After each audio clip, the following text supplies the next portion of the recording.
there are many that I thought of bringing and sharing, but the one that I wanted to bring and share was what happened on Wednesday night. So our youngest child goes to Westerford High School, Westerford, and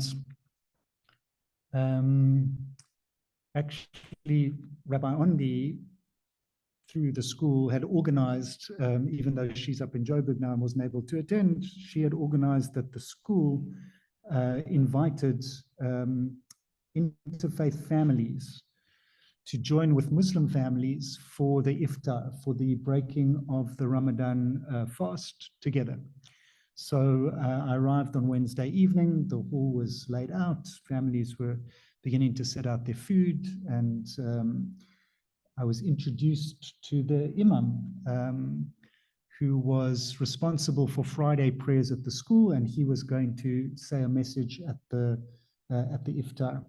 So he knew that I was coming. It wasn't just sprung on him that suddenly there was a rabbi in the house. And so I went up to him and I said, I know you're going to say some words, and are you comfortable with me saying some words? And he said, wonderful, but first let's meet each other. So we sat down together and we spoke about what he does. He teaches in town, in one of those tall buildings in the center of Cape Town, where they have a university of Islam, where you can do a bachelor or master's degree in Quran and Sharia, Islamic law, etc. And we started, so his expertise was Islamic law, Sharia. So, wow, okay, well, I'm interested in halakha. Let's talk about this. So all kinds of incredible conversations. And I won't be able to bring across all of them, but even just the word Sharia. So I explained to him that halakha literally means the way, like lalechet, to walk. And he said, well, that's amazing, because Sharia in Arabic is exactly that. It is the way. And then, of course, we spoke about different aspects of halakha, both that we have in common and different. The food was in front of us, so we had to talk about kashrut and shchita, etc. And then he got up to speak. And when he spoke about fasting and why might one fast. And it's a drosha that any rabbi has given many times around Yom Kippur time, which is, it's not about not eating, it's about being able to say, if you can say to yourself, the food is in front of me, but I'm not going to eat right now, then can you not do that with everything in life? If you realize that you have free choice, then, and you can make that choice, you can say, no, I will not eat until sunset, then surely you can make that choice with everything. And then we begin to realize the deep meaning of fasting, which is to remind ourselves that we can choose good over evil anytime.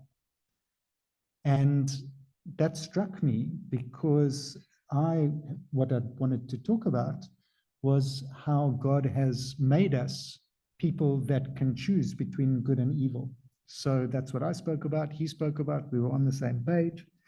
And that's the reason I wanted to bring that this evening is when I was thinking of what to speak about, I wanted to speak about the first word of our Torah portion today, Vayikra.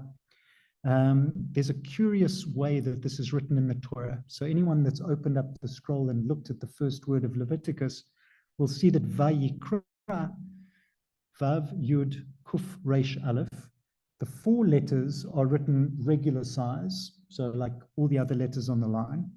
But the Aleph of Vayikra, that last letter, is written tiny, like font size 6 or 5, really small. And it's obvious that it's a different size. And there are many droshas about why this is, and the one that I wanted to bring this evening is, if you read the word Vayikra, you understand, and God called to Moses, and God spoke and said. But this is curious because God speaks to Moses all the time in the Torah, and it doesn't say Vayikra, God called Moses. It says God spoke to Moses. God spoke to Moses saying blah, blah, blah, and then it says what was said. Now we hear Vayikra, God called to Moses. So that's what Vayikra means, but if you take the Aleph off, then you are left with Vayikar. And what is Vayikar? There's a couple of different meanings. But the one that I wanted to bring is that, like mikre, if b'mikre mashu, something happened just by chance. Vayikar can mean it happened by chance, just by coincidence. So then what do we have? Vayikar Aleph. Aleph happened by chance.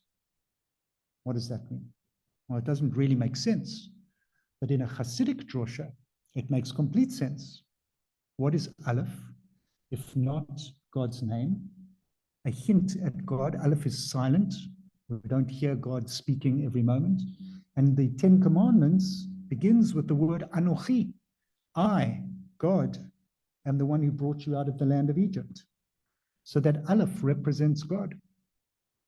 So Vayikar Aleph could mean that God happened by chance. Is this theologically possible? God happens by chance? Surely not. Everything of God is intended. Everything has a purpose. But maybe we don't feel that way. This Shabbat is not just Shabbat Vayikra, it's also Shabbat Zachor. Why? Because the Shabbat before Purim, we have an extra maftir, which we'll read tomorrow morning, that says, Zachor et asher asa lacha Amalek. Remember what Amalek did to you? They came and they attacked you from behind when you were weakest. They attacked the stragglers at the back of the camp as the children of Israel were making their way across the desert. And if I look at what's been coming through my feed from rabbis and teachers all over the world, Shabbat Zachor is remember what Amalek did, but no, this is remember what Hamas did, and remember what's happening to the Jewish people right now. So this Shabbat, we can say, what's the story of Purim? What's the story of Amalek? Just like many of our stories in history, they tried to kill us, we survived, now let's eat. We can tell that story, and we will tell that story on Sunday. And we can also know that there is more to life than survival, and there's more to life than surviving war, and that our existence in this world is not to be persecuted and survive. The reason that Jews are here is to bring a message to ourselves, to others, to the world, a powerful message, a message that there is not Vayikar Aleph, that the world doesn't happen by chance, that there is intention and meaning in everything that happens, in every moment of our life. We are not just here to live and not die. We are here to teach. We are here to know that there is purpose in this world.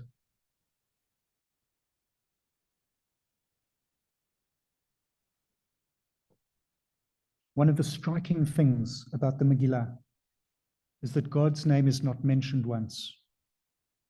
How can this be? In a book of the Bible, God's name is not mentioned once. The humans act, but God doesn't act in the story of the Megillah. Does that mean that God didn't? Well, we can look at the world that way. We can see the absence of God. We can say, Vayikar Aleph, this all happens by chance. The world is on autopilot. There is no meaning and there is no purpose unless I bring it. And surely Mordechai and Esther and the heroic actions of the characters of the Megillah brought meaning, no question. But if we don't see the Hester Panav, Esther's name is a pan, the hidden face of God in the Megillah. If we don't know that lurking beneath the surface of everything is an Aleph that is waiting to be heard, that is waiting to be revealed, that wants to be seen, to be recognized, then we are just living a life of survival, and that's not enough. So what story will we tell this Purim? Will it be Vayikar Aleph? Or will it be Vayikra? God calls. Do we hear? Do we listen? So I want to bless us all, the Shabbat Zachor, the Shabbat Vayikra, as we begin a new book, Leviticus, as we prepare for Purim, that we will have the opportunity to listen for that little Aleph, tiny, quiet, silent little Aleph that is calling to us and that reminds us that this world is not here by chance, that there is purpose and meaning every moment, every action, every breath. Shabbat Shalom, everybody. Good Shabbos.